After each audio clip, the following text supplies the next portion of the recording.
I greet all in the name of Jesus Christ. Amen. Amen. I greet you all in the wonderful name of our Lord and Savior Jesus Christ. Amen. Amen. Our topic our word topic is saying love is a verb. Apha igama elithi uthando sisenze. Yeah, it's a verb, it's an action word. So if I ask you uthatha umgari ukuthi jump, uthatha umgari jump for me. Then if I say love, he's doing nothing. So we want to talk about this love. That they say it's a doing word. Sunuthetha ngothando abathi sisenze. But we don't do it when people see that this is love, which is jumping or what else, but it's only love that we are talking about. But sizothetha ngothando olusingazubona ncam nge. We have our small topic or our subtopic which says a wonderful journey. Sine topic phansi kwesihloko esithi uthando esithi uhambo olumangalisayo. A wonderful journey, wendo.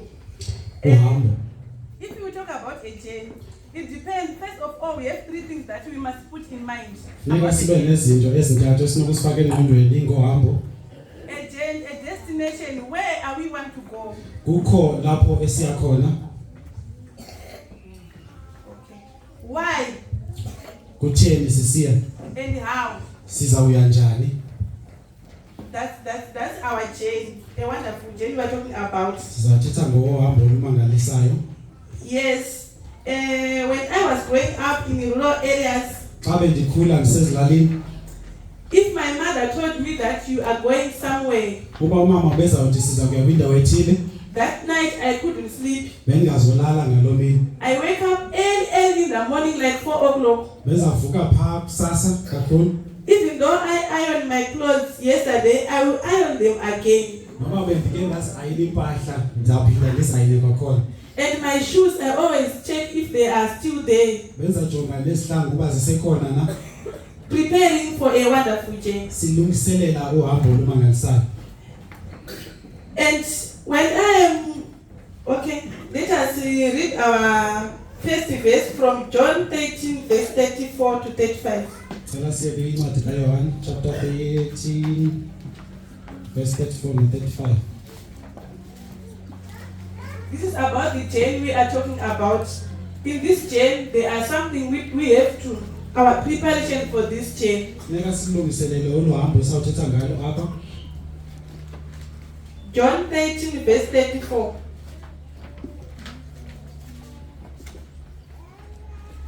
Okay, a new commandment I give to you, that you love one another as I have loved you, that you also love one another. By this all men will know that you are my disciples, if you have love for one another. Let us pray.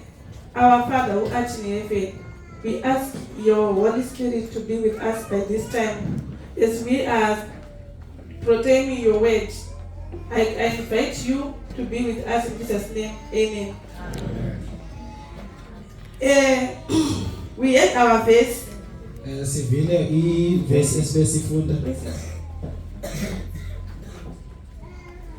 About a new commandment. Why is it this a new commandment? About love. Because love is very difficult. To show love is very difficult. If I say run, you can run. If I say love, you can love. But if I say love, you will do nothing. That's why Jesus is giving us this new commandment. That we must love one another. And he said, by this all people will know that you are my disciples, if you love for one another. How do you know there is a hump when you are driving? I'm talking to those who drive. Wazi njani uba kukho ispeed hump xa uqhuba? Before you see a hump, Phambi kokuba ubone ihump, ubona ntoni? yes, there's a sign. So can I ask, how do you know that this Mr. Chikuna's house is a Seventh-day Adventist? Ubona njani uba indlu kaTata uChikunda yindlu yomsabathi?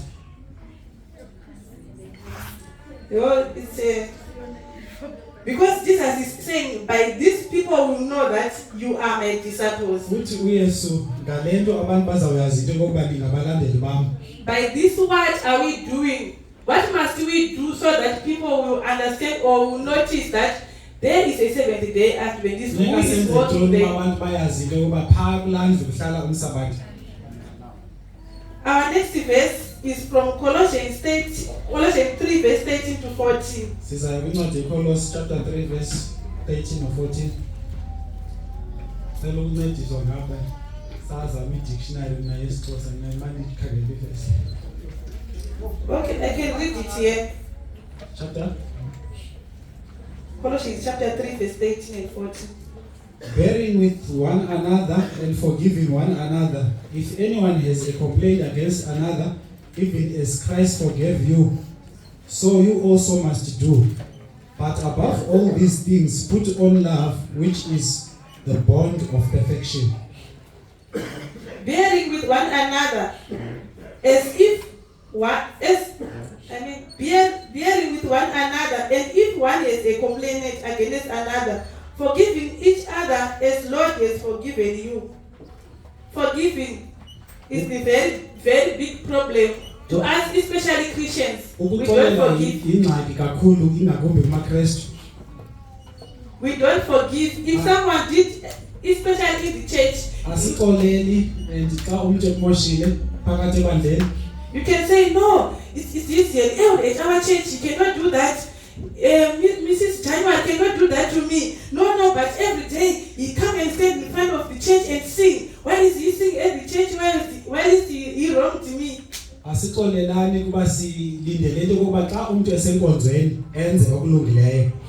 The key to forgiving others is remembering how God has forgiven us.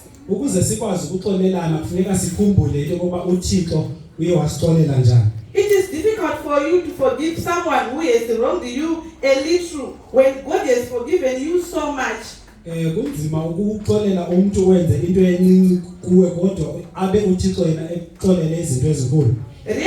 God's infinite love and forgiveness can help you love and forgive others.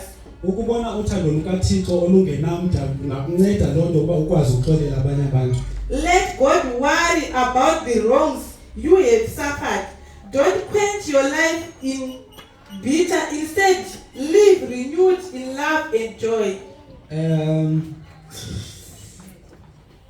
I think Don't quench. Let Lord worry about the wrongs you have suffered.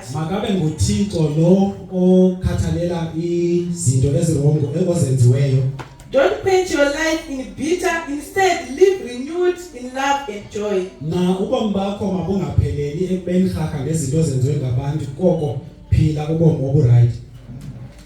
We are in the journey. Except if people who come from Persia, Papa, Limpopo. Yeah. We ever walked along journey with 3 days.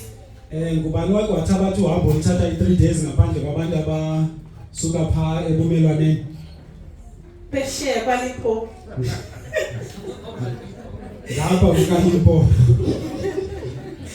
Alright. It is difficult to walk from here to Zimbabwe with someone at your side when you can't talk to him or her.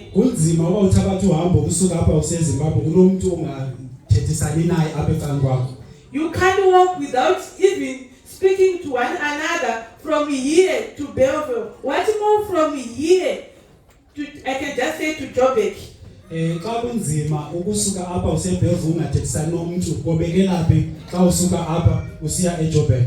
Now we are in a journey to heaven. What makes you think you can reach the destination When you are not talking to one who is sitting next to you. Intoni ekuqinisekisayo uba uzayofika phaa ezulwini uba awukwazi ukuthethisana nalo mntu usecaleni kwakho. Today I'm not going to talk about neighbors. I'm talking about brethren who are in this church that you are not talking to. Ndizothetha ngabamelwane namhlanje ndizawuthetha ngaba abalapha ebandleni esingathethisani nabo. I'm also going to talk about your brother, that you have been born together in your family, that you say you will never see my foot on your house. Ndithetha even nalo uzalwa naye lo wafunga into yokuba wena soze uphinde unyathele phaa kwakhe. In this journey, we are all together with those people who are next to us. Kolo hambo sihamba kunye naba abantu abasingqongileyo. We must try by all means to forgive instead of spreading or gossip. Go straight to the person who wronged you and make peace. Funeka sifunde ukuya kulo mntu okumoshileyo yokwenza uxolo kunoba sibahlebe. Yes, our second tools in this chain is also accept one another, then as Christ accepted you in order to bring praise to God. Isixhobo sesibini kukwamkelana njengoba uKristu wasamkelayo. Romans 15 verse 7. Romans chapter 15 verse 7. They say a Roman church was a diverse community. Bathi ibandla laseRoma kwakulibandla elinabantu abahlukeneyo. It was made up of Gentiles, slaves, kwakukho abantu benhlanga, kwakukho abantu abangamaJuda, free people, abantu ababe ngamakoboka nabantu abakhululekileyo, rich and poor, abantu abazizityebi naba abangamahlwempu, strong and weak, abantu abanamandla naba ababuthathaka. Just as Loyiso. Njengalapha eLoyiso. We are made up of different people here. Kukho abantu abasuka kwindawo ngendawo. They are rich people. Kukho abantu abafumileyo. They are poor. Kukho abantu abangamahlwempu. They are strong people. Kukho abantu abanamandla. And they are weak people. Kukho abantu ababuthathaka. All these people, they must stay together to make a community. Bonke aba bantu kufuneka bahlale kunye. So it was difficult for them to accept one another. Kwakunzima kwelabandla laseRoma uba abantu bamkelane. Accepting means taking people into our homes as well as into our hearts. Ukwamkela abantu kufuna ukubamkela ezindlini zethu nasezinhliziyweni zethu. Sharing meals and activities and avoiding racial and economic discrimination. Ukwabelana nangokutya nayo yonke into enziwayo ngaphandle kobandlululo. We must go out of our way to avoid favoritism. Funeka siphume kwi-comfort zones zethu uba singabi nalo ubandlululo. We must they are talking about, Paul is talking about sharing meals and activities. Paul uthetha ngento yokwabelana ukutya nge-activities. I once go to a church when I was still in Zim. Ndike ndaya kwelinye ibandla ndisesezim. We used to eat at church during the lunch. Sasidla ngokutyela enkonzweni. I don't know who put us in these groups, but we were in the groups. Sasikwezi groups ke esasibekwe kuzo. Some were bringing rice, they sit at their own side. Ukho ababa besiza ne-rice bahlale kwelabo icala. Some who bring sweet potatoes, we sit at our own place. Kuze ababaza netapile bahlale kwelabo icala. Some who bring, I don't know what you call it, in Zim we call it mangai. Okay, kuze aba bazawuza nenkobe bahlale kwelabo icala. Yeah, that's the groups that we have in. Zezi groups esasinazo. You couldn't go to sit with people with rice when you don't have rice. Yeah, that was the real truth, and they say that if you didn't bring your rice, eat your mangai. It was in the church that I'm talking about. And I think also even here we're still doing that. I think there are some people who never greet each other here. When we go out, we see Tachamgari and Tachimwa holding their keys. They greet each other, talking about their batteries and everything. Xa abantu bephuma apha sibona utata ukhona utata umgari bephethe izixo zabo zemoto bancokole ngeebhetri zemoto. And what about me?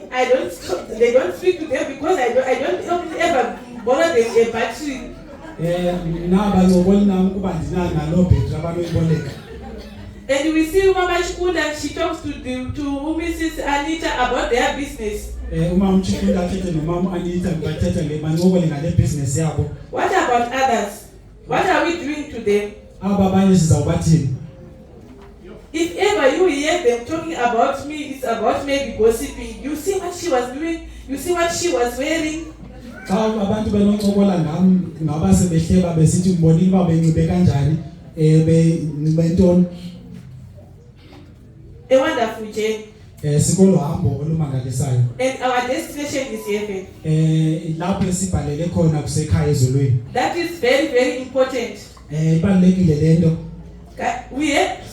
We don't have to look to people if they greet you or not. I'm talking to those who feel like they are not being noticed by other people. Ayonto ukungaboliswa okanye ukuboliswa and thetha kwaba abacinga afana abahoywanga. We must look to reach our destination. Funeka sijonge sikhangele lapho esiya khona. Heaven is our destination. Izulu kulapho esibhalele khona. We must go out of our way to avoid favoritism. Funeka siphume kwezindlela zethu ukuze singabi nalo ubandlululo. Consciously spend the time greetings those you don't normally talk to. Yenza isigqibo sokuba ubulisane nabo abantu obungabulisani nabo, uthethe nabo ungathethi nabo. Minimizes differences and seek common ground for fellowship. Mazincitshiswe i-difference iyahlukano phakathi kwethu. In this way you are accepting others as Christ has accepted you. Ngale ndlela samkela abanye abantu njengoko uKristu wasamkelayo. And God is given glory. Uthixo azukiswe kulonto. Do you know that if I don't talk to Mamuto, my kids will never ever talk to her? Benisazi into kokuba xa mina ndingathethi nosisi Mamuto nabantwana bam abasoze bathethe naye. If I always talk about bad things about Mamuto, even my kids they do that. Naxa ndinothetha kakubi ngosisi Mamuto nabantwana bam bazawuthetha kakubi ngaye. So that's why Paul is saying to us, we must go out of our way to avoid favoritism. Yilonto Paul esilumkisa uba masiphume kwi-comfort zones zethu singabi nalo ubandlululo. And minimizes differences and seek common ground for fellowship. Sinciphise iyahlukano sifune indawo esinokudibana kona sonke. In this way you are accepting others as Christ has accepted you. Ngale ndlela sakwazi ukwamkelana njengoba uKristu wasamkelayo.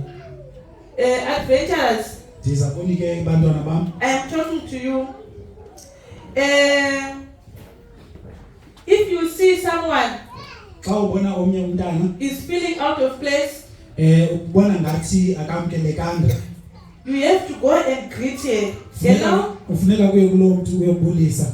If you heard mama or daddy talking about other people, Xa uve umama notata bethetha ngabanye abantu, I am advising you, please leave that place.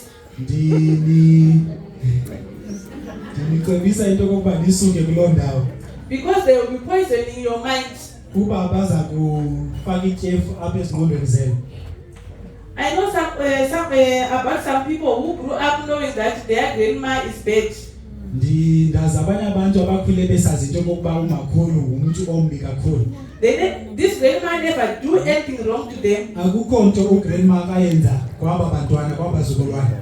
But because their mother told them the grandma is bad. Kuba abazali babe baxelele into kokuba umakhulu umbi kakhulu. Even if she ever tried to do anything like making peanut butter, like washing clothes, like do whatever she thinks is good for her grandchildren, they will never accept her. Akangaba abazukulwana babe ngamkeli kwanto bafuna umakhulu afuna ukubenzela yona, ingakumbi ubenzela ukutya noba inele impahla babe ngafuni kwa. Because they've been poisoned by their mother from the young age. Kuba bebefakwe le tyhefu ethi umakhulu umbi bayifake kubo besebancinci. 1 Corinthians 12 verse 25 to 26. Safunda uncwadi abaseKorinte baqala chapter 12. That there may be no division in the body, but members may have the same care for one another. Uba kungabikho yahlukano phakathi kwabo kodwa koko babe mnye. In this journey, in the same bus. Kolo hambo kulo sikhwele ibhasi efanayo. Coming from here until Beaufort West, then the bus stop. Xa sisuka apha eKapa ibhasi yoma eBeaufort West. Uthathu went outside, then maybe he had got a stomach in when he went to toilet. Uthathu umgari mhlawumbi ufuna uzinceda ngasese.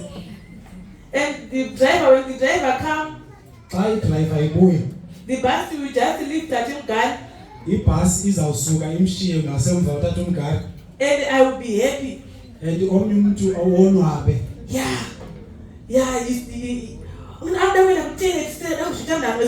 Uthanda ukuya ngasese ungathi uziyazi yonke into. Uzabhadala enye iferi uzakwazi ukulandela. That's what we did Yile nto esiyenzayo in the Church of God. kweli bandla likaThixo. What is your response when fellowship Christian is honored? Uthini wena xa abantu besiba nobudlelwane? How do you respond when someone is suffering? Wenza njani xa kukho umuntu ohlukumezekileyo? For example, this year Mr. January is an elder. How do you respond? Xa umtata uJanuary enziwa ngumdala uyamkela njani loo nto? There are some people who think this eldership is only to be theirs. Kukho abantu abacinga fana badalelwe ubudala. Hi, you put January to be elder. You know nothing, that man. You know nothing. Ungabe kumdala uJanuary umenza umdala akazi into. This year the church is not going anywhere. It's not going anywhere. Ibandla lizuya ndawo. You see, when I was there, everything was doing well. Xa bendingumdala nazonke izinto bezihamba kakuhle. How do you respond whenever someone is suffering? Wenza njani xa omnye umuntu ehlukumezekile? Ukanye xa esokola. We run around Sihamba sijikeleza. telling each and everyone, have you heard? Sisasaze abantu banike neva na. Have you heard? Nike neva. You can even repeat to that person, have you heard? You forgot that you already told him about that story. Ude uphinda kulo mntu. Libele umuntu oba uke wamxelela. He's suffering. Lo mntu uyasokola. You can even say, maybe God is punishing. To make it better, you can talk about God. Maybe God is punishing him. Ukuze uzivise kamandi ude uthi uThixo mhlambe uyamohlwaya. That's what we did as Christians. Yilo nto esiyenza njengamaKristu namhlanje. But Paul is saying to us, we mustn't do that. When someone, Paulos uthi masingayenzi lento xa kukho umuntu othile. we are called to rejoice with those rejoices. Sibizelwe into kokuba sivuye nabo abavuyayo. And weep with those who weep. Sililisane kunye nabo abalilayo. Too often, unfortunately, we are jealous of those who rejoices. Ngamaxesha amaninzi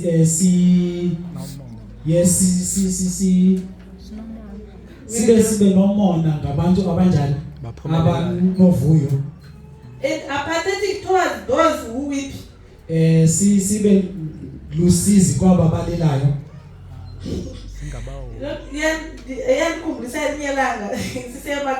It reminds me of something while we were in the rural areas. We were renting at other place with other tenants. Besinxusile kwenye indawo nabanye abanxusi.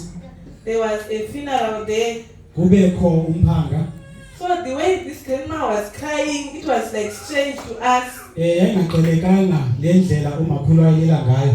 This Makulu was from Mozambique, so the way he was crying, it makes us laugh, and we laugh as like we were kids. Sasingabantwana simhleka lo makhulu wayephumela izweni laseMozambique xa elila. We go when they went all outside those family, and we left after tenants. We started to repeat what they was doing, what she was doing everywhere, and we laughed and laughed. At the end, we asked ourselves, what were we laughing? Bathi xa sebephumile sasheka sihleka thina sonke aba banxuse pha, but ekugqibeleni sazibuza uba yinto lehlekisayo leyo. You know, when she comes, she heard that we were laughing about how she were crying because she was speaking this thing. Xa ebuya uyaxelela ke ukuba besihleka nje We were all given notices that you are no longer staying here. You are no longer staying here. saphiwa inotice ukuba masihambe kulamzi. That's what as human that we do. It's not right, it was wrong. When someone is crying, Yilento siyenza singabantu and ayikho nhle lonto irongo. Xa umuntu elila we must all cry with them. funeka sililisane kunye nabo. Believers are in the world together. Amakholwa asemhlabeni kunye. There is no such things as private or individualistic. Akukho nto yokuba umuntu uyazibonela.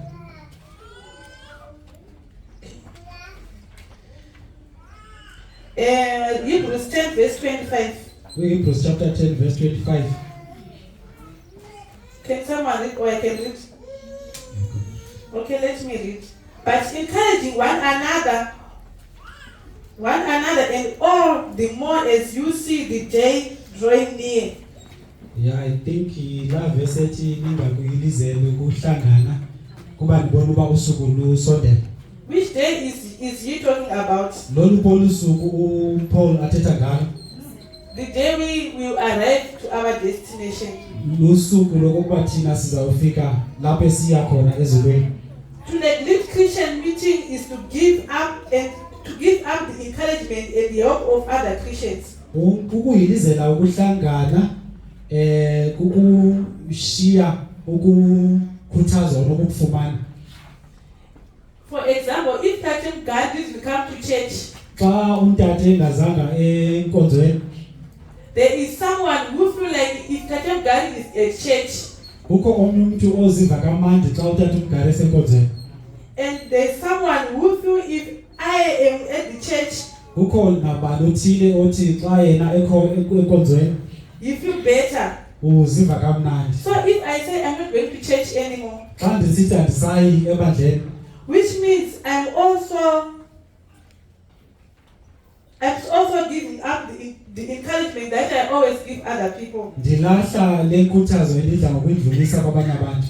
And I'm also going to miss the encouragement that I will get to others. Ndilahlekelwe lukhuthazo endinofumana kwabanye abantu. So we must come to church to encourage each other. Kufuneka size ebandleni uba sikhuthazane. As we get closer to the day, Xa sisondela kulo mhla, when Christ will come, lapho uKristu azobuya, when Christ returns, we will face many spiritual struggles. xa ubuya ukaKristu kusondele sizawufumana imicelimngeni emininzi. And even time of persecution. Kude kube nexesha le-persecution. Difficult should never be excuses for missing church. Ezintutshiswa kufuneka ngabe sisizathu sokokuba singeze enkonzweni.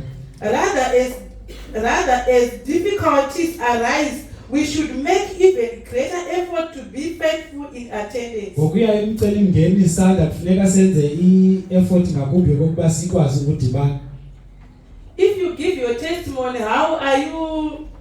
if you give your testimony, how do you overcome your problems? Xa unika ubungqina bokuba uphumele kanjani kwingxaki obujamelane nayo, You will also make others strong. uqinisa naba abamthathaka. Because sometimes if I say the problem that I have, Ngamanye amaxesha xa ndingqina ngale challenge ebendinayo, the person next to me will see, oh man, mine is better than this one. omnye umuntu uzabona uba no, le ngxaki endijamelene nayo ingcono kunayo le baliswayo apha. So that way you won't miss the churches. So lo mntu uzakhuthazeka abe soloko efuna ukuthi ukuhlangana. Submit to one another out of reverence for Christ. Ephesians 5 verse 21. Kufuneka sizithobe omnye komnye ngenxa kaKristu. God designed the believers as one. uThixo wenza into yokuba amakholwa babe banye. For whom Christ died for. Aba bafelwa nguKristu. That person deserves respect. Lo mntu wafelwayo nguKristu kufuneka simhloniphe. Because of Christ. Ngenxa kaKristu. Everyone in the church must be respected. Wonke umuntu osebandleni kufuneka ahlonitshwe. regardless of what he has or do not have. Singajonganga into yokuba unantoni okanye akanantoni. We are in the journey of going to heaven. Sikolo hambo olubheka ekhaya ezulwini. A wonderful journey. Uhambo olumangalisayo. Everyone must be respected in the church. Kolo hambo wonke umuntu kufuneka ahlonitshwe ebandleni. There are some people who will be given chairs and some are not going to be given. Kukho abantu abazawunikezwa izitulo, kukho abanye abantu abangazonikezwa izitulo. But in the name of Christ we are all the same. Kodwa egameni lika Yesu sonke sikwamhlaba uyalingana. There are some people who will be giving special treatment, I can say. Bambi bazawunikezwa special treatment. And others they do not. Bambi abazophiwa eso special treatment. But God is on. Jesus died for us all. Kodwa uYesu wasifela kunye sonke. So that we will reach our destination in heaven. Ukuze sikwazi ukuyofika ekhaya ezulwini.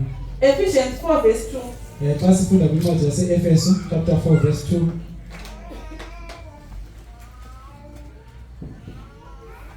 Be completely humble and gentle. Be patient, bearing with one another in love.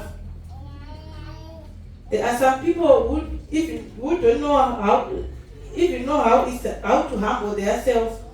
Kukho abantu abangakwazi into ukuthobeka. There are people who are not gentle. Kukho abantu abangekho mnene. We must be humble in the church. Kufuneka uthobeke ebandleni. Because Jesus himself he humbled. Kuba noYesu lo esimkhonzayo wazithoba. He washed his disciples' feet. Wahlamba inyawo zabafundi bakhe. He even come from heaven. Wasuka ekhaya ezulwini. And come to be a human with us. Wehla waba ngumuntu waphila phakathi kwethu. And didn't think to be God was greater, but he only want to save us. Khange abone njengento anobambelela kuyo yokuba nguThixo. So we must be humble. Funeka sizithobe. No one is ever going to be perfect. Akekho umuntu ozaba perfect, ozawugqibelela. We must accept and love one other Christian in spite of their faults. Funeka sithandane samkelane ngaphandle kweziphoso zethu. When we see faults in fellow believers, Xa sibona iziphoso kwamanye amakholwa, we should be patient and gentle. funeka sibe nomonde, sibe mnene. Believers, we should be okay. Is there someone whose action or personally really annoys you? Kunokwenzeka kukho umuntu okudikayo ngezenzo zakhe. Rather than dwelling on that person's weakness or Kunoba uhlale kobuthathaka lo mntu or looking for faults, nokuba uqwalasele iziphoso zakhe. pray for him or her. Thandaza kunye naye. How many of us who prays Bangaba abaphakathi kwethu abathandazayo for a person who annoys you? bethandazisa umuntu lo okudikayo? How many of us who prays for someone who bores you whenever he did nothing to you but he just annoys you? You don't feel like talking to him or something else. Khona nje umuntu uziva ungafuna uthetha naye akudika nje nangona engakwenzanga nto. Bangapha abantu abanokuthandazela umuntu onjalo. Or even if he wronged you somehow. Xa kunokwenzeka ngandlela ethile mhlawumbe ukumoshile. Have you ever prayed for someone who did wrong to you? Uke wamthandazela umuntu onjalo lo okumoshileyo. Paul is telling us to pray for those who annoys us. UPaul uthi aba masithandazele aba abasidikayo. Instead we avoid them completely. Kodwa thina into esiyenzayo sivele sizisuse kubo. We do even more. Senze ngakumbi. Spend time together and see if you can learn to like him or not. Masizame ukuchitha ixesha kunye nabo sibone into kuba abathandeki na abazalwane. There are some people who annoys you. There are some people who annoys really. Kukho abantu abadikayo nyani. Some they do it without knowing that they are irritating you. Abanye benza bengayazi into kokuba uyabadika. But it's good for us to go and tell my brother, The way you talk to me or the way you treat me, I don't like it. Kuhle into ukuba siye komnye sithethane. Instead of going around gossiping about him or hating him. Kunokuba sikhubekisane ngokuhleba. If you avoid someone who annoys you, xa uzisusa kulo mntu udikayo, you are also taking away the encouragement that you're supposed to encourage him to be in Christ. Ususa nokukhuthazeka benokufumana kuwe. Galatians 6 verse 1 to 2. Incwadi yeGalati chapter 6 verse 1 to 2.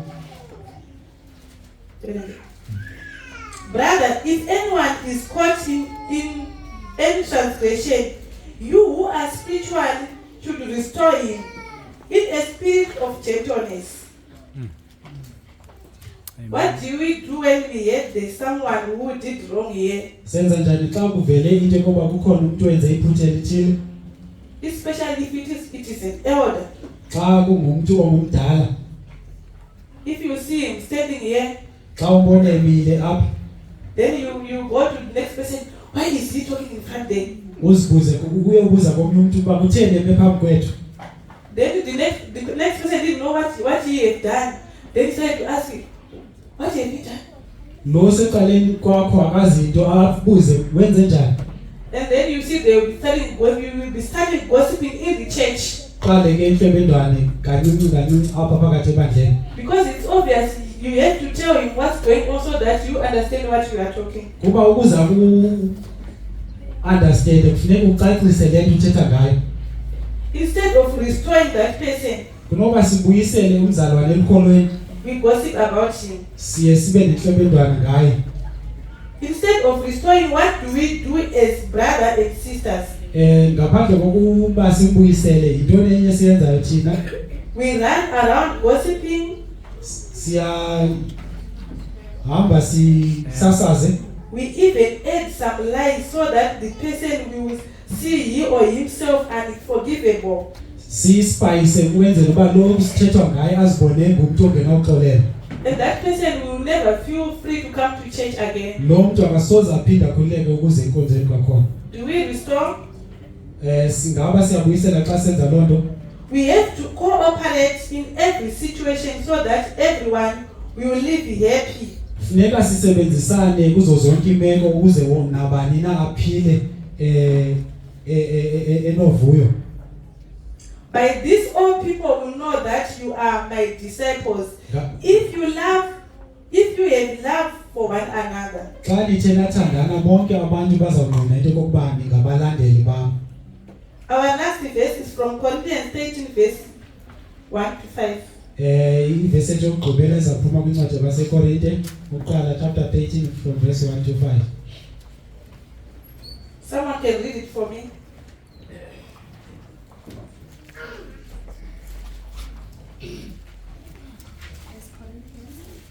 Verse 1. If I speak in tongues of the men and of angel, but have not love, I am only a resounding gong or a clanging cymbal. If I have the gift of prophecy and can fathom all my mysteries and all knowledge, and if I have faith that I can move mountain, but have not love, I am nothing.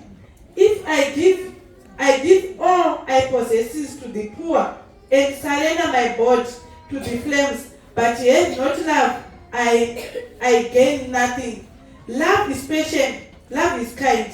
It does not envy, it does not boast, it is not proud, it is not rude, it is not self-seeking, it is not easily angered, it keeps no record of wrongs. May God bless us. Amen.